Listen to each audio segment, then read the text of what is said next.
Welcome in, everybody, to a special nighttime edition of Birds 365 following the Eagles' first practice at training camp today. John McMullen joining the show, was down there all day long at NovaCare, so he had a front up close and personal look at everything you read about all day long, everything we talked about on the National Football Show, everything we talked about on our shows earlier today on the JAKIB Sports Network. We are joined now by the source, Johnny Mack, who was down at training camp. Johnny Mack, how you doing? First day of camp.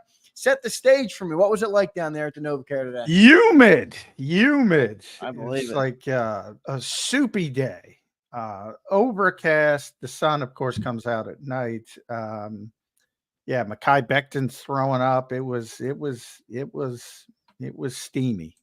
Steamy day in July. Late July, Johnny Mack. Late July football, man. It's a steamy one down there. I'm sure it was.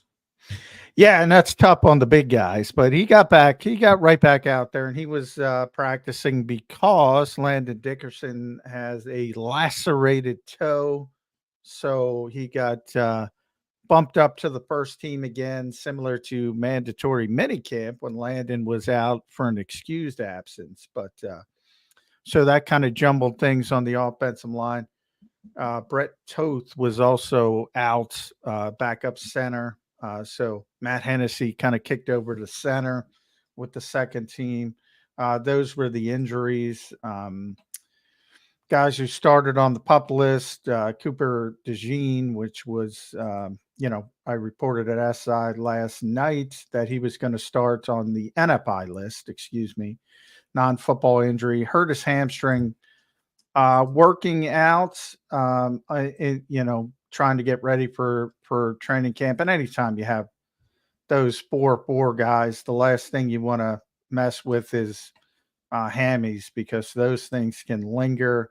So the Eagles are going to take it cautious with Cooper. And that's big, because as a rookie, he needs as much work as possible. A lot of people projected him to push Avonte Maddox for the starting slot job, and I was in that club, but 3 weeks without Cooper DeJean, if that's how long it takes, it's probably unlikely now that he'll be up to speed by week 1. So maybe it pushes back the time frame. Sidney Brown, no surprise, obviously, still coming back from the ACL. He starts on the PUP list. So those are the bookkeeping things. And the offense was pretty good, pretty sharp. And that's a positive thing coming off the spring when it was not good. So right away, you get some positivity. Yeah, good stuff to hear. The offense, by all accounts, from what I hear from you, from what I read today on Twitter, from everybody who was down there, many friends of Birds 365 who were down there, offense looked good. So some positive things there. You heard Johnny Mack's quick takeaways. John, before we get into what transpired today with the press conferences, the on-field work, Mekhi Becton throwing up, all sorts of that stuff, I want to ask you about Cooper DeJean. Obviously, the news broke last night. He's going to be out for about 3 weeks, they said, with a hamstring injury. What can you tell us about the injury? When I hear hamstring, Johnny Mack, I get nervous. I was a goalie in hockey growing up. That was like the dreaded injury that never left. You had it forever. It lingered. It's the dreaded injury. You don't like hearing about it. What do you know about Cooper DeJean's hamstring injury? Well, and that's why the Eagles are playing it cautious, especially when you talk about a thoroughbred player, so to speak. And Cooper's a fast guy, runs a 4.4, explosive guy, 38.5-inch vertical leap. Those are the guys you're really worried about. You don't worry about it as much with the bigger guys. But yeah, you're at the risk of aggravating that thing again and again and again if you come back too quickly. So the Eagles want to make sure he's 100% before they get him back on the field. And they're probably going to be, as I said, a little bit extra cautious with it because of the type of player he is. And, he's going to be set back. And Nick Sirianni admitted that today. As a rookie, you do need maybe the reps a little bit more than a veteran player. And especially a rookie who you're projecting to have a role early in the season. So it's a hit, but when I reported it last night, I mean, I had some people losing their minds. Like, I mean, it's not that serious. He's going to be out 3 weeks. That's what the Eagles' cautious approach is. So it's not terribly serious, but it probably backs you up 3-4 games in the regular season Yeah, I before think real you can quick get up before to I ask you speed. further about that. Do you know how it happened? Did they say how it happened? I mean, you hear NFI, which is a non-football injury, and you just start to wonder, like, what happened? Was it off season? Was it something he could have Oh, he's prevented? working out. A non-football injury does not mean non-foot. It means you Right. didn't get hurt under the auspices of your team. Okay. So it Got it. doesn't mean you got hurt doing something you weren't supposed to be doing or doing something not related to football. He was working out to get ready for training camp and he Got hurt it. his hamstring. But it's not at the NovaCare complex. He's doing it on his own with his team.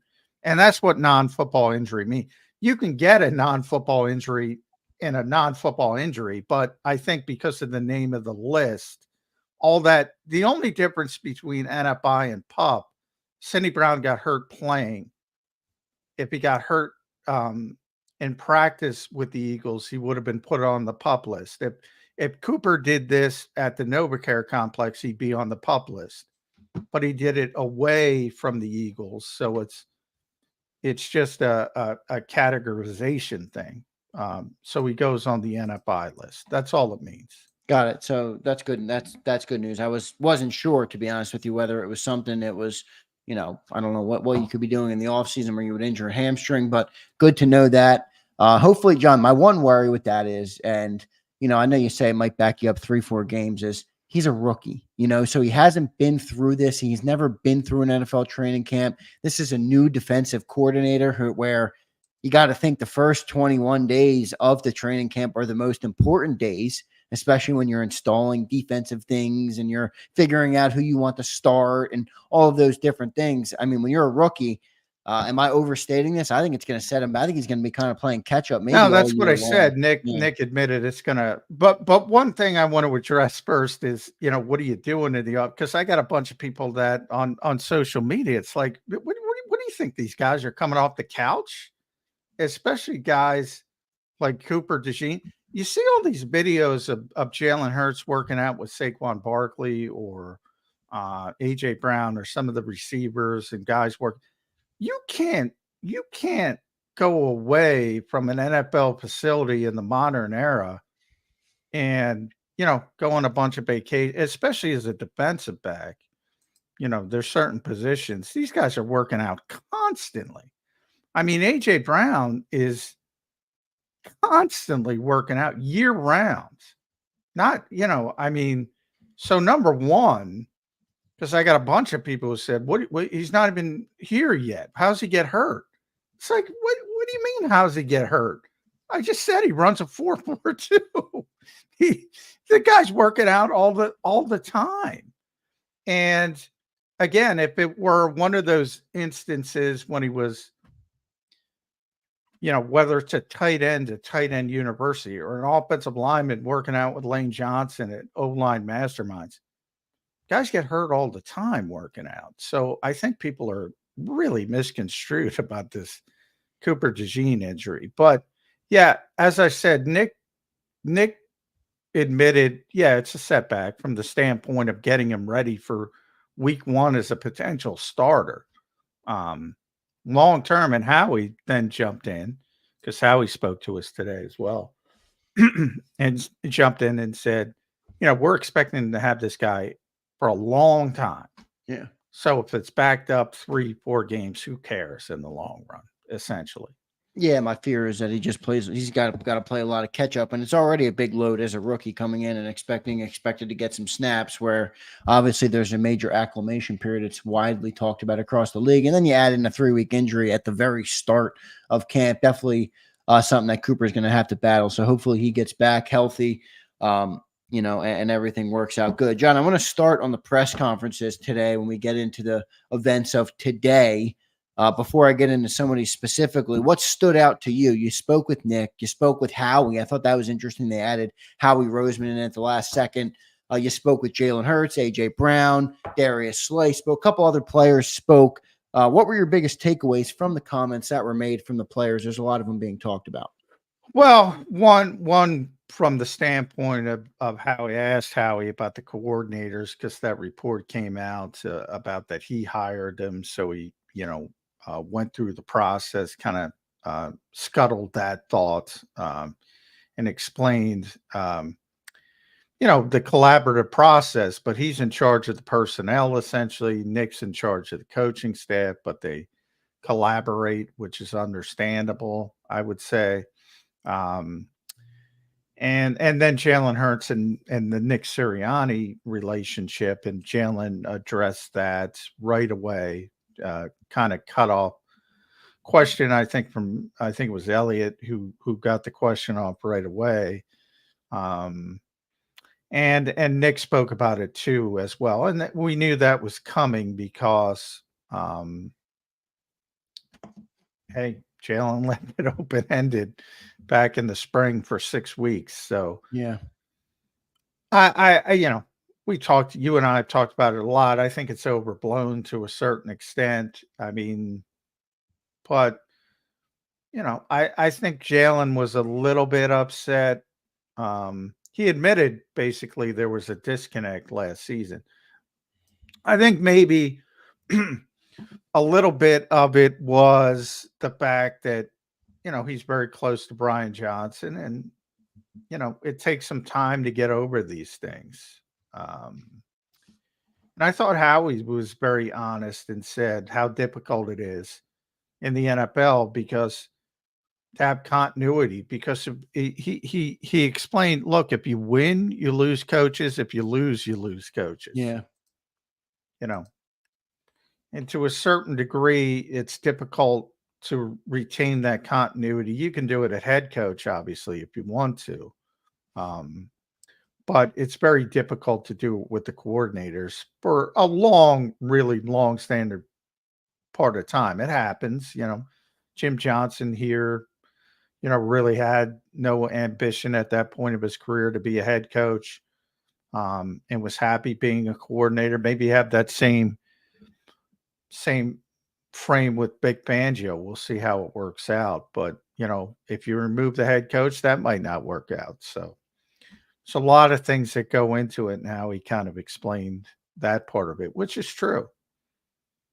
Yeah, it was good stuff. What about the comments from Jalen Hurts, John? My first perspective, or my first takeaways when I listened to Jalen Hurts today was sounded like more refreshed. He sounded confident. Now I know he doesn't change much, but I went back and I listened to some of his press conferences at OTAs, and he just sounded more upbeat. Not upbeat, I don't know if that's the right word, but he just sounded like he was confident, cool, collected. Knew what that was at stake coming into the year. I thought Jalen Hurts sounded great today. I really did, and I'm not just saying that. I thought he was great, and I thought he should. That was the first time I think he's really taken a show of, he really backed the organization. I believe in Lurie. I believe in Howie. I believe in Nick, and I thought it was good stuff from Jalen Hurts. What were your takeaways from his press conference today? Yeah, I mean, clearly it was a sort of market correction type of press conference. And, I'm sure everybody talked to him about why not taking the layup, so to speak, back in the spring was not a good thing. And it was pretty easy. And I think it'll be pretty easy moving forward. And he always talks about learning from mistakes. Maybe you just learn from that mistake. And but everybody's fired up day one. That's no surprise. A lot of optimism. And yeah, there should be. It's a talented team. But a lot of work to do if you want to reach. Last year's was a talented group. And a lot of things can go wrong in this league, but yeah, if you're not hyped up for day one, it's going to be tough. It's going to be a tough season.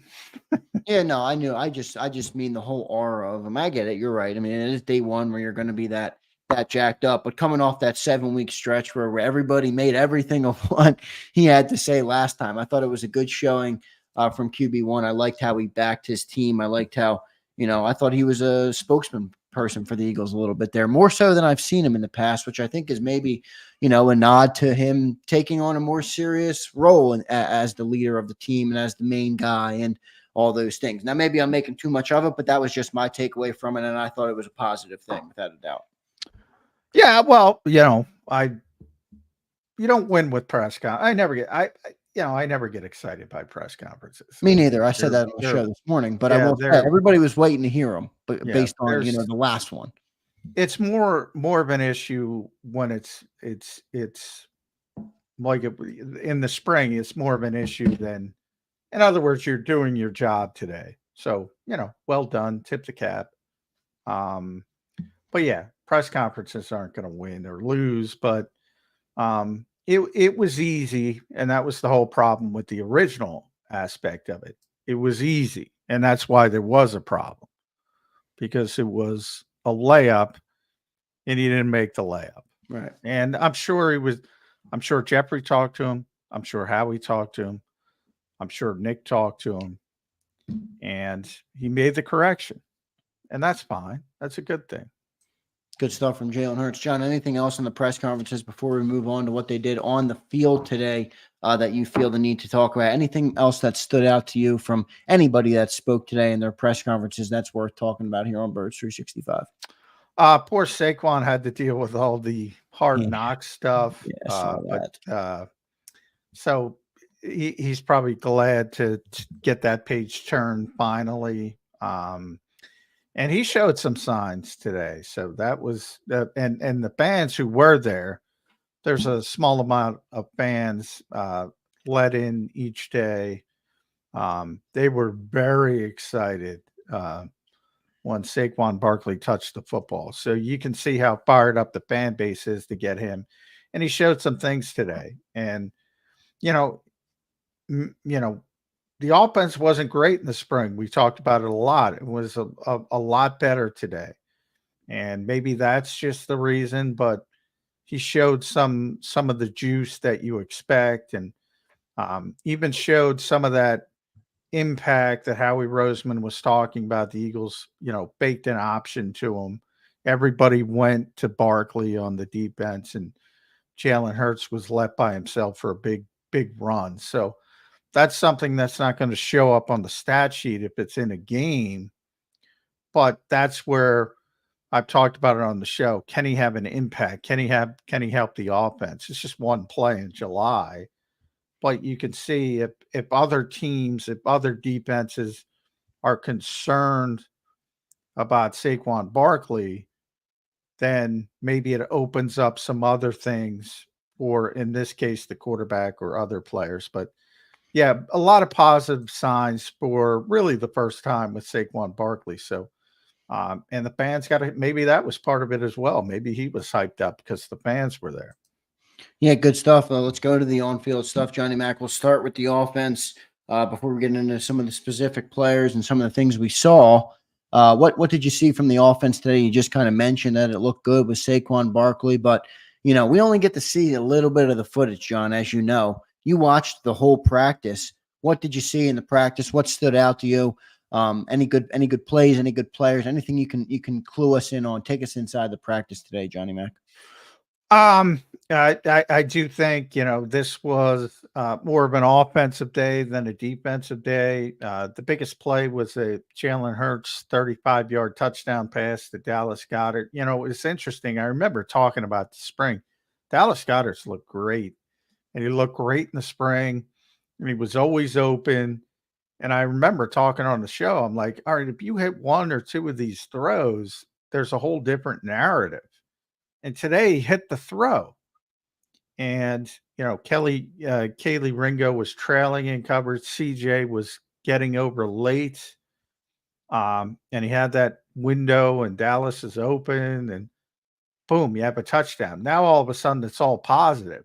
Where if he made, there's at least 3 times I could remember where Dallas was open for big plays down the field, and he just missed them. So that's the razor thin margin of error you have in the NFL. You hit those throws, you look like $1,000,000. You don't, you look bad, and people keep talking about it. Today was much sharper. I mentioned Saquon getting involved a little bit more for the first time, really. So that's a positive. And Paris Campbell was tremendous. He was eating the young cornerback's lunch with these comeback routes. So that's a positive. Yeah, apparently Hurts was going to him a lot, right? Yeah, and he had these violent comeback routes where he would just stop on a dime and lose the corners and come back to the football. So um, it's one day. Hopefully he can do that consistently. If he does that consistently, I mean, the wide receiver 3 competition we keep talking about is not going to be a competition. It's got to be Paris Campbell. I thought it was interesting too. With the comments from Howie and Nick this morning when asked about that position. I thought their answers were interesting. Like, hey, we like the guys we brought in, but we're going to be watching. Yeah. And I thought that was a good thing. Like, hey, we know that we could potentially upgrade, and we're going to do it if we feel the need to. But Paris Campbell puts up good performance. Great to hear. Yeah, if he keeps playing like that, they're not going to have to worry about it. But he's got 5 years, and consistency hasn't been the hallmark. So, we're right back out there tomorrow. So we'll see if he can back it up and be that from day to day to day. But yeah, Howie was very honest about wide receiver and basically said, we're going to be looking at that, what I just said, on a daily basis. And if it's not looking like we want it to look, they're probably going to go outside the organization. Yeah, maybe they won't need to with Paris Campbell stepping up. Johnny Mack, I want to ask you specifically about the quarterback Jalen Hurts on the field today. I know we can't make much of the training camp stats and all that BS. I don't want to go down that road, but Hurts, by all accounts, wasn't as sharp in the OTAs. Some fans were concerned about it. I don't think there's a reason to be concerned about spring football and summer football, but how did Jalen Hurts look out there today? From what I read, from what I was able to consume, it seemed like Hurts was much more sharp, concise, getting the ball out on time and on target. What did you see from QB1 today down at NovaCare? Yeah, as a whole, yeah, much sharper than he was in the spring. And maybe that's just getting more comfortable with the offense. 6 weeks away, he mentioned he's been studying it, getting more familiar. So that's part of it. But yeah, he was just much. I talked about it. Dallas Goedert throws alone. I mean, missed him 3 times. Typical throws he's going to make. Today he made it, and it looks better, and people are talking about it. I did notice there wasn't as much underneath stuff as well over the middle, so maybe Kellen Moore's getting away from that. The stuff that Jalen's not as comfortable with. So you see this evolution. And again, it's one day. Maybe we come back tomorrow and he throws that at him again. You don't know, but overall, it was a positive day for the offense. If you're gonna do that goopy game, which we do, the offense won the day over the defense, and the defense was winning pretty consistently in the spring. Pretty consistently. So a good sign there as the offense gets a win. John, we're 26 minutes in. I want to just do kind of an overall recap. So we'll get into the defense, but just real quick, did you see anything from the rookie wide receivers, Anais Smith and Johnny Wilson today? Anything from them in first team, or any good reps for either of those guys? No, they're mainly deep, second, third team guys. Yeah. At this Well, I just, point. a lot of people have talked about Anais as a slot player. I didn't know if maybe the Eagles thought they did a little sort of gimmick play to Anais Smith that looked like it may have worked. It's tough to say, you're blowing things dead when tacklers get near him. But yeah, you could see them trying to, he's going to be here. So it's one of those things where can you take advantage of them in a situational way? But I imagine as things get deeper, that's, what the Eagles do. They generally start out rookies very slowly, and if they start playing well and doing well in their reps, they'll give them more second team looks and things like that. So I imagine you'll see Johnny and Ananias get some opportunities as we get later in the camp, because they're also going to be very cautious when any, if Devontae tweaks something or AJ tweaks something, they're going to hold those guys out. So there'll be opportunities, but there wasn't many today, certainly. And they're not going to get much work with Jalen Hurts. The Eagles don't do it that way. That's going to be AJ and Devontae and Paris Campbell. So, but yeah, they'll get more work as things go deeper into camp. One more question on offense here on the overall preview before we dive a little bit deeper later on in the show in hour number 2. Special edition. I want to thank everybody for being here tonight. Good crowd, Johnny Mac, for our nighttime edition of Birds 365. First one ever. Yeah, first one ever on a nighttime edition. So we thank you all for being here. Make sure you guys hit the like, as it's the best thing you can do to help us grow. We appreciate your guys' support all off season long, and now we officially reached training camp. So good stuff. Johnny Mac, a lot was made of, at least on Twitter and from the people who were down there. A lot of motion on offense, a lot of pre-snap motion. Everybody's excited about it. What did you see from the pre-snap motion? Was that a positive thing, or are we making a little bit too much of it? Well, yeah. I mean, people make too much of it, but it's part of what Kellen does, and Kellen likes it. We were bottom 5 in the league last year, John. We've talked about it a lot, so I think it's a good thing, Well, it's going to be a part of the offense. You don't have to worry about that. It's a foundational philosophy of Kellen Moore, but they won 29 out of 32 with no motion. So that's all I'll say about that. Well, I mean, look, it's about execution. And to his credit, Kellen said that himself. He talked about, what's the most important thing. And I think everybody who asked him that question wants to hear something like that, like motion and he said clean operation, because he's a good coach and he understands. But, coaches and I asked him the question in the spring, about his use of motion. And he said, look, my dad did it when he was young, and his college coach did it, and he likes it. So that's how kind of everybody morphs into what they are, and he likes it. So it's going to be a part of the offense. Is it going to be automatically successful?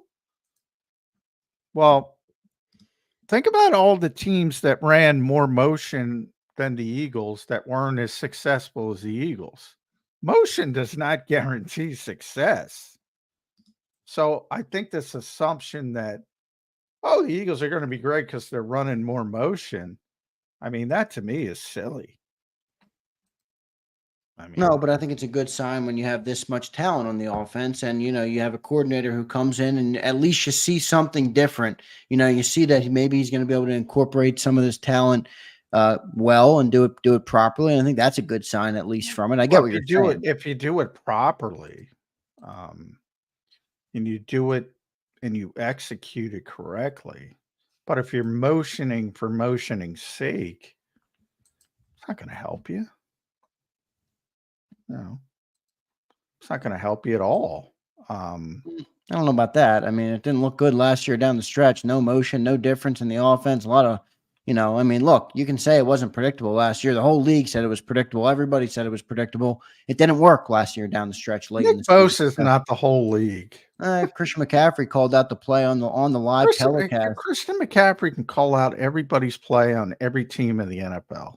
All right, I'm just saying the results didn't work. By the way, a former teammate of Christian McCaffrey, Luke Kuechly could call out every play, every single play on as one of the best middle linebackers in football. should be a Hall of Famer. Yeah, guys know plays. Guys, smart linebackers know what's being run. Execution. I know it's boring to people. Everybody knew what was coming with the Emmitt Smith Cowboys. Everybody knew. Everybody knew. Couldn't stop it. No, I get it. I definitely see what you're saying, no doubt about it. But I just think that motion is a good thing to have in your offense. I think it gives you the chance to create mismatches. It creates confusion on the defense. It gives them more to think about. But I mean, I get what you're saying. It doesn't matter if you don't execute, but I think overall it's a good thing to have in the offense. The best stretch of Eagles football in history, they didn't use motion. Were they bottom 5 in that stretch? Bottom 5. The best stretch in Philadelphia Eagles history. And they've been around for 91 years. Well, on the same breath, though, the worst collapse in Eagles history also saw no motion. So which is correct? Well, the league may be adjusted like they do consistently in this league, where you have to adjust and get better and make changes.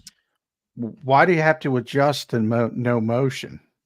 No, I'm saying that when they were 29 of 32 with no motion, but they also then struggled with no motion. So was it an overcorrection by the Eagles, or did the league figure out how to create a game plan to stop the Eagles offense, and now they're changing it up to answer the correction? I'm not saying it's a bad thing. It's more of it's a better thing when you have a bad football team and you're trying to scheme people open. Which generally works in short bursts before teams adjust and shut it down. Well, Kyle Shanahan would disagree with that, and you don't have the talent for it.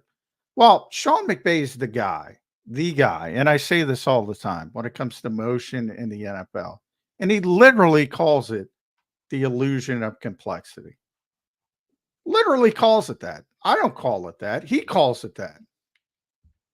What all he's trying to do is test the discipline of the defense.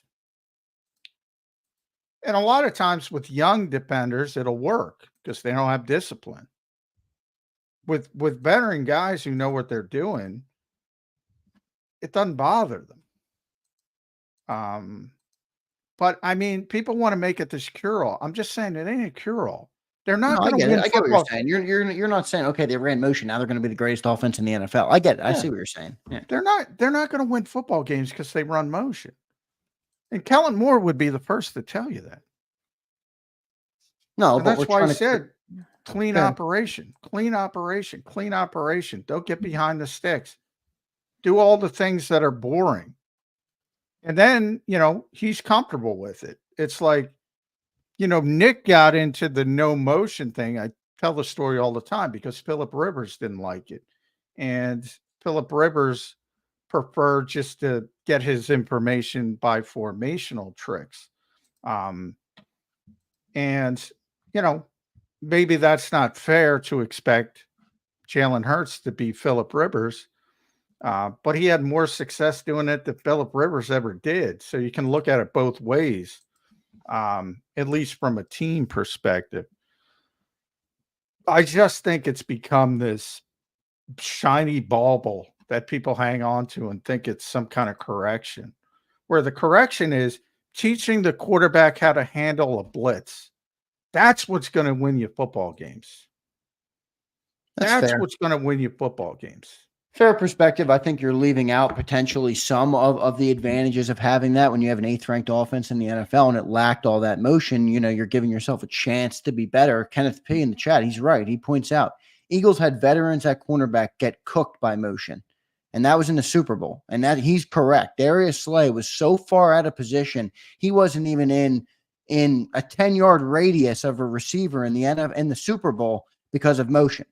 So I'm just saying that I think overall it's a good thing to add to an offense. Yeah, that's Andy, and Andy Reid won 2 Super Bowls on his corn dog play. Yeah, he did. That goes to the point. But but again, and when I joke about that, because I joke about it for Andy, people are talking about one play in it's a big situation. But if you run corn dog, again, what Andy calls it, if you run that 20 times a game, it's not going to be successful. And but when you talk, my only point is having it in your toolkit is a good thing. That's all. and yeah, but that's what I mean. People look at it as the Chiefs did it and won the Super Bowl. Well, yeah, and Darius Slay's a veteran quarterback, and he blew a coverage. There's so many things that factor into that. Number one is, well, if you're playing man, it's not going to be as big as an issue because you're not going to screw up. So you have this Vic Fangio in that, at that time, tinted defense. They were copying Vic. And I talk about it all the time, how complicated it is and how important communication is. So when you talk about Slay, there's like 3-4 guys screwing up and not doing what they're supposed to be doing. Which factors in, which factors into it as well. But all I'm trying to say is they had tremendous success being bottom 5 in motion. Yeah, More success than they've ever had in the history of the Philadelphia Eagles.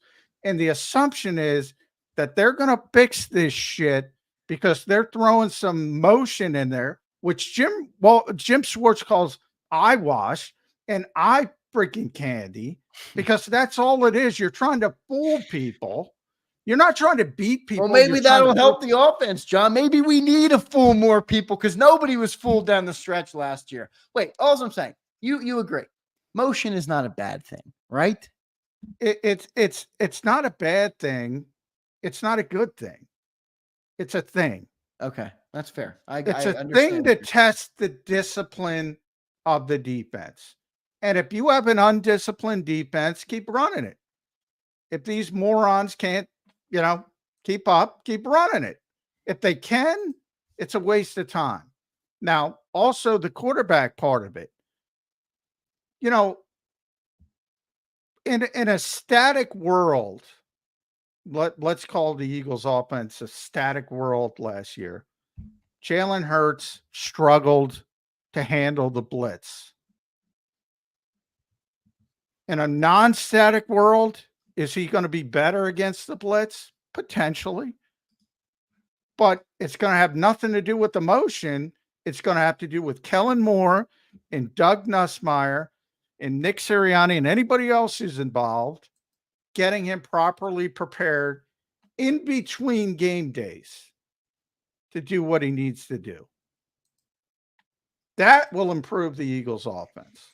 Because the blitz is coming because they saw what it did to him last year. And they will not let up until you prove you can deal with it. Well, I understand what you're saying. That's the bottom line. I get what you're saying. I do think, back to the motion point, though, I think it could help when you have a team that wants to bring the blitz. Okay, now they have more stuff to think about. Whether it's eye candy or not, at least it's there. And I know the execution matters. I encourage it plays a part in being better. That's probably on YouTube. Everybody search Luke Kuechly for old NFL Tims of him just calling out plays left and right. Knows every stinking play before they run it. And he's a Hall of Fame level player, but even when he knew every stinking play, he didn't stop every stinking play. Because if you execute it from an offensive perspective, as everyone would say that played the early 90 Cowboys, and Jimmy Johnson admits they had 3 running plays. And by the way, the Eagles, inside zone, outside zone. Go stop it. Moving on, John, let's go to the defense. What'd you see from the defense today? A lot was made of, the different rotation. Seemed like there was a lot of rotation between guys on the first team. I thought it was interesting that Isaiah Rodgers had the first crack at cornerback opposite Darius Slay. I thought that was interesting. What did you make of the defense today in your first look at the training camp of 2024? Yeah, they're going to do a lot of rotating, it seems, at corner and linebacker, and try to figure out what their best solutions are. The Bigs seem to be throwing out a base defense against the run, which was Slay, Rogers, Maddox, Devin White, Zach Bond, which was interesting to me because two of those players are not regarded as good run defenders. And then he seemed to be throwing out a more pass-centric defense where it was Slay, Maddox, Kelly Ringo, and Devin White and N'Kobe Dean together. So it was interesting, but he said in the past he likes to throw a lot at the team and see what they can pick up and see what they can handle, and then he'll scale back when it's time to scale back. So I think he's doing all that and he's throwing it.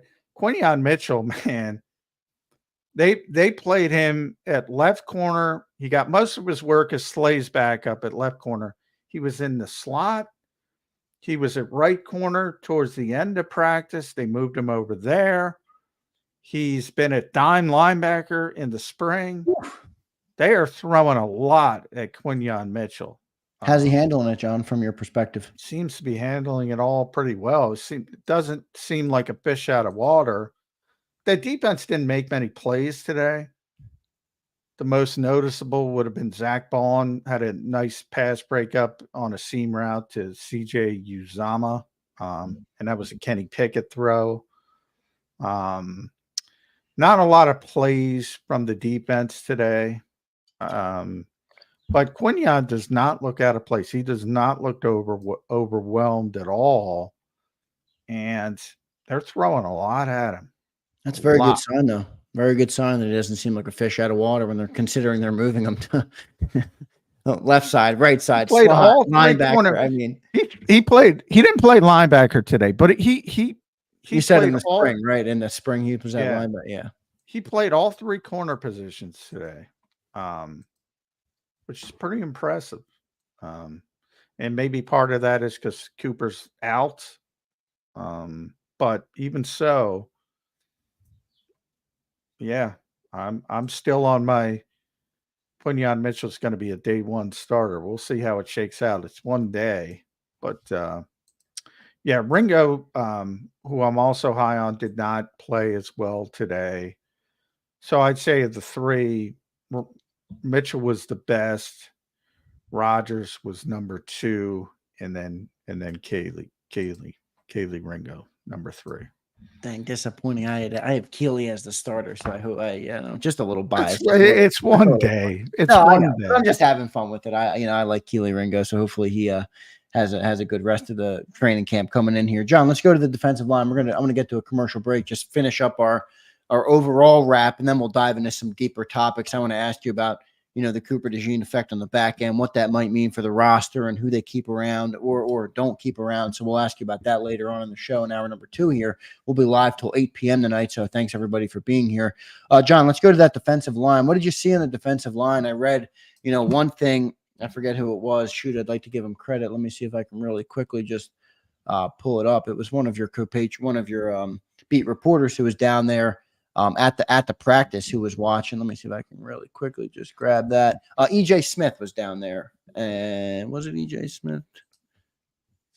Maybe it was Johnny Clark. Sorry, I had EJ too, but it was Johnny Clark. But he says, Jordan Davis and Jalen Carter lining up with Milton Williams, Josh Sweat and Bryce Huff on the outside, Nolan Smith and Brandon Graham rotating in on the outside. Johnny Mack, that sounds like a pretty good defensive front to me. Break down what you saw from the defensive line. And then also people starting to figure out that 50 front. Yeah. John Clark. Yeah, they are trying to figure it out. Yeah. I think your masterclass, Johnny Mack, helped a lot more people than you're thinking. That thing got a lot of views. I think people are watching that, learning about this defense. Yeah, that's their base front run, essentially front 1st and 10. Typically they're going to be in that 50 front, which is, tighter, tough, and Jordan Davis is the nose tackle. You got 2 4-eye techniques, and that's Jalen Carter and Milton Williams. And then the 2 edge players, which are going to be Bryce Huff and Josh Sweat the majority of the time. So that's kind of those 50 fronts. But bottom line is they're going to be in 40 fronts, 4-man fronts more than 50. So that's probably more important how they handle that. And that's still to be seen. How are you going to line up on 3rd and 5 versus 3rd and 13? If it's 3rd and 13, you just get your best pass rushers on the field. If it's 3rd and 5, that's probably where you need a little bit more from Jordan Davis to being able to stay on the field and create not necessarily a great pass rush, but certainly where you want to see a push from in the pocket, make the quarterback uncomfortable and maybe make things a little bit easier. Jalen Carter's going to be out there. Bryce Huff's going to be out there. And, Josh Sweat's going to be out there. So it's really the 4th guy. Could be Milton, could be Jordan. Could even use a NASCAR package and get an extra edge rusher, play them inside. You can play Brandon Graham inside. So that, to me, is going to be the more interesting part of it. Yeah, we'll see how that shakes out. Pretty good, though, from the 50 front standpoint, as you mentioned. People are starting to pick up on that, Johnny Mac, thanks to you educating all the people on YouTube and all the people who listen to Birds 365, and there are quite a bit of them. Johnny Mac, we'll get to our first break. A couple more deep questions I want to ask you. We'll get into what else went down at day 1 of training camp. By all accounts, it seems like it was a pretty good day in Eagle Land. They answered the questions of the offseason that were lingering. I thought they put that to bed pretty quickly. Good job by them on managing that situation. And on field, seems like things went pretty well to start too. So we'll take our first commercial break. I want to thank everybody for being here. James Carver, Twiz DeJigas, Scott, Jeff Martin, Gerald, Richard Nutinsky, William, Crowley, Scott, all sorts of good people in here tonight. Chuck Hutton. Thank you, Eduardo Reza. Anybody I missed, I didn't mean to miss you, but if I did, I apologize. Stay tuned, everybody. Birds 365 will be right back on a special nighttime edition of the show. If you missed any of today's show on the JAKIB Media channel, listen to the podcast on your way home. Available on YouTube, Apple, and Spotify.